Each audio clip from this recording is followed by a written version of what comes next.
Hey, it's Mike, the Backyard Pioneer, doing another 2-minute truck review, well, thereabouts. Today we have the Spyderco Endura 4 in the full flat grind. One of my favorite knives. You can see just by looking at the pocket clip that this one has gotten a lot of carry and use over the years. I keep coming back to it. It's a classic. I think everybody should have one in their collection, or the Delica, its little brother, because this one can be a tad big, so depending on what you do for a living, sometimes you might want the smaller size of the Delica. Well, enough about that. This Spyderco, I think these ones give you a good value because they combine a premium steel with, say, maybe some cheaper but well-made handle materials. This is what Spyderco calls their fiberglass reinforced nylon, or their FRN handle. I really like the bi-directional. I don't know if you can see this. Kind of gives you a spiderweb type pattern, but it flows in both directions, so it's really, really, really grippy. You'll like that in the hand. It's good with gloves on. As with most Spydercos, it has four-way carry if you want. You know, tip up, tip down, left or right hand side carry. See, mine's gotten a little beat up over the years.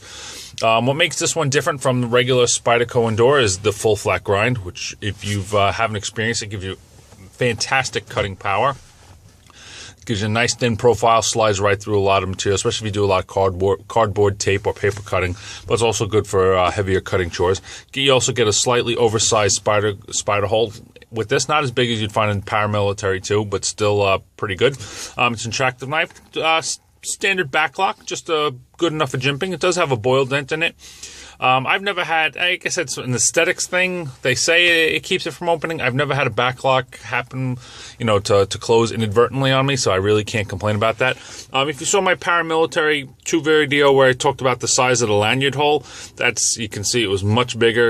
I've had a lanyard on this. It's a pain in the butt to get through. The knife is able to fully disassemble it with Torx bits, so you can do some cleaning, which I probably should do. To make it a little more lightweight, I don't know if you can see in there, they skeletonized the metal liners. Gives you a nice bit of weight reduction. Knife snaps out nice, like Spyderco's are nice to do, and does it especially without any fancy bearings or anything like that. So it's VG10 steel, gives you almost 3 1/4 inches of blade length. When it's completely open, it's almost 9 inches, 8 3/4, I would say. Weighs about 3.6 ounces, which you can see is a pretty big difference in how they really work to keep this knife light. This knife weighs less than the Kearshaw Emerson, the CQC5K, which I reviewed last week, which has an inch shorter of blade length. The combination of the FRN and the skeletonized liners really make this thing a lightweight. It fits in your pocket really well. It's light. You don't even know it's there until you need it. It's got the proper amount of jimping. It's got enough belly to get work done. I think this thing's a home run. It's one of my favorite blades, and this is the one I recommend to almost everybody. So there we go. My 2-minute knife review is going to tad over 3 minutes, so I'm going to end it there. Spyderco Endura 4 full flat grind. Get one if you don't have one. You will not be disappointed.